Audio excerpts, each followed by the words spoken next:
Mengaji indah, bakat atau latihan?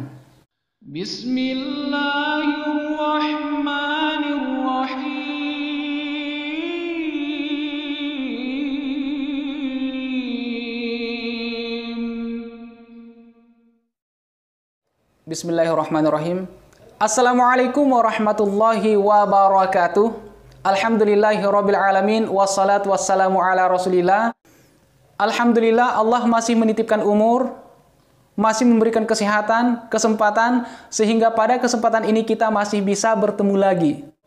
Kali ini kita akan membahas, apakah melantunkan Al-Quran dengan suara indah itu merupakan bakat atau latihan? Melantunkan Al-Quran dengan indah itu tidak cukup dengan bakat, akan tetapi harus disertai dengan latihan.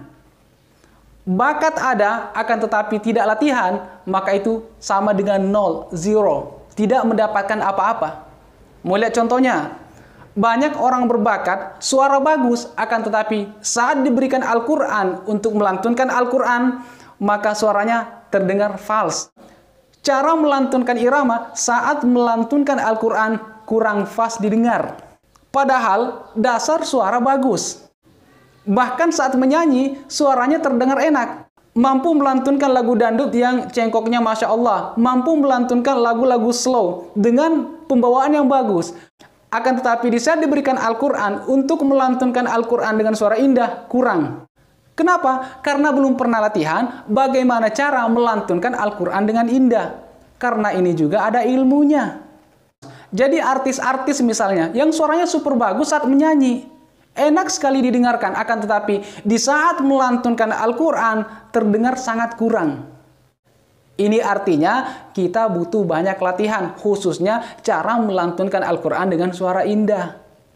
Kenapa orang yang punya bakat, suaranya bagus, namun belum pernah latihan, di saat diberikan Al-Quran dan melantunkan Al-Quran itu terdengar kurang? Kenapa? Karena untuk melantunkan Al-Quran dengan indah, untuk melantunkan Al-Quran dengan suara indah, itu sekurang-kurangnya kita melewati dua tahap. Tahap yang pertama ada yang dikenal dengan ilmu tajwid. Nah, dalam ilmu tajwid, itu sekurang-kurangnya kita pelajari tiga hal. Yang pertama, makharijul huruf, tempat keluarnya huruf.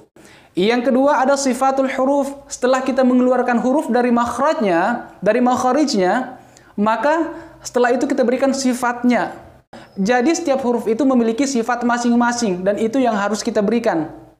Yang ketiga, ada yang disebut dengan mad, panjang pendek dalam melantunkan Al-Quran. Ini dari segi tajwid. Setelah melewati tajwid, maka kita melangkah ke tahap selanjutnya. Apa yang harus kita pelajari? Kita masuk ke maqam. Tajwid oke. Bacaan Al-Quran sekarang bagus. Makharijul huruf bagus. Sifatul huruf bagus. Kemudian mad oke. Nah, itu masih perlu kita tingkatkan lagi. Kita belajar suara, kita belajar seni melantunkan Al-Quran, maka itulah yang disebut dengan ilmul maqamat atau irama, seni irama dalam melantunkan Al-Quran. Apa yang kita pelajari? Kita pelajari 8 maqam dalam melantunkan Al-Quran. Kita singkat pada kalimat suni'a bi sihrika. Sad, soba, Suni an-nun nahawan, suni ain ajam, suni abi alba bayati, suni abisi asin sika, suni abisih alha hijaz, suni abisih ri ro ros, suni abisih rika al-kaf kurdi. 8 maqam, 8 irama yang harus kita pelajari agar suara kita indah dalam melantunkan Al-Quran.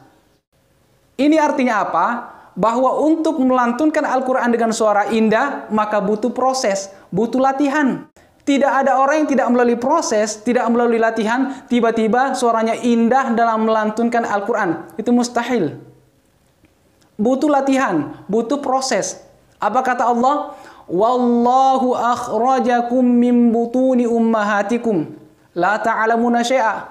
Itu kata Allah, la ta'lamuna syai'a. Allah mengeluarkan kalian dari perut ibu-ibu kalian, la ta'lamuna syai'a. Kalian tidak mengetahui apa-apa sama sekali. Tidak ada yang kita ketahui sama sekali. Jadi mustahil kalau tiba-tiba Ada orang tidak pernah melalui proses, tidak pernah latihan, tiba-tiba suaranya indah dalam melantunkan Al-Quran. Itu mustahil. Karena dari awal Allah mengatakan, La ta'lamuna syai'an. Sama sekali kita tidak mengetahui apa-apa. Nah, dari ayat ini memberikan motivasi kepada kita bahwa kita harus belajar. Karena tanpa belajar, maka kita tidak akan mendapatkan apa-apa. Kemudian Allah melanjutkan, wa ja'ala lakumus sam'a wal absara wal af'idata la'allakum tashkurun. Lalu Allah menciptakan bagi kalian telinga. Jadi yang pertama telinga. Anak kecil saat dilahirkan tidak langsung melihat, akan tetapi mendengar. Makanya saat anak kecil dilahirkan, diazankan di sebelah kanan dan diqomatkan sebelah kiri. Agar mendengarkan kalimat-kalimat tauhid. Jadi yang pertama pendengaran, fungsikan pendengaran. Maka Allah mengatakan, wa idza quri'al Qur'an fastami'u lahu wa ansitu la'allakum turhamun. Itu kan jelas. Apabila Al-Qur'an dibacakan, fastami'u lahu, dengarkan, wa ansitu, perhatikan baik-baik agar kamu mendapat rahmat. Jadi proses pertama kita perbanyak mendengar. Kita dengarkan semua tartil-tartil yang ada. Kalau kita buka YouTube, semuanya ada. Tinggal kita perbanyak mendengarkan. Kemudian yang kedua, Allah berikan penglihatan. Di dalam Al-Quran, kata basar atau absar tidak hanya sebatas melihat dengan mata, akan tetapi juga melihat dengan hati. Jadi kita melihat, kita lihat. Kita harus mulai dari mana, selanjutnya kemana. Apa yang harus kita pelajari, apa yang kita butuhkan, kita lihat. Jangan kita sia-siakan penglihatan yang Allah berikan kepada kita. Wal absar. Jadi intinya kita harus tetap belajar. Tapi masalahnya adalah terkadang kita sudah diberikan telinga, diberikan mata, diberikan hati untuk merasakan, bahkan diberikan motivasi. Akan tetapi kita sendiri yang menjatuhkan motivasi itu. Kita sudah diberikan suara, kita malah mengatakan suara saya jelek. Suara saya kurang panjang, suara saya kurang tinggi. Lihat ya, burung saja yang tidak mampu sama sekali bicara, setelah dilatih terus bicara, ujung-ujungnya mampu bicara. Kenapa? Melalui proses latihan. Kemudian, suara saya tidak bisa tinggi. Yang kita butuhkan dalam melantunkan Al-Quran, suara indah dalam melantunkan Al-Quran, bukan suara tingginya. Akan tetapi, bagaimana cara kita memanage suara kita, mengatur suara kita, mengolah suara kita, sehingga menjadi suara yang indah dalam melantunkan Al-Quran. Kemudian suara saya pendek, itu bisa dilatih. Suara yang pendek kalau kita latih, akan bisa lebih panjang dari sebelumnya. Suara kita jelek, kalau kita biarkan seperti itu saja, maka ia akan tetap jelek seperti itu. Tapi kalau kita latih, kita ada proses belajar, proses latihan, maka yang tadinya jelek, akan meningkat nilainya. Akan lebih bagus lagi ketimbang sebelumnya. Jangan kita biarkan begitu saja. Kemudian yang terakhir, bakat yang kita miliki, jika kita kombinasikan dengan latihan, bakat yang ada, kita latih terus, kita asah, maka bakat itu akan menjadi sesuatu yang luar biasa. Akan menghasilkan sesuatu yang maksimal. Akan menghasilkan suara yang indah dalam melantunkan Al-Quran. Kemudian bagi teman-teman yang belum sempat mempelajari 8 maqam atau 8 irama dalam melantunkan Al-Quran, mungkin karena keterbatasan waktu, bisa langsung ke Instagram saya. Di sini.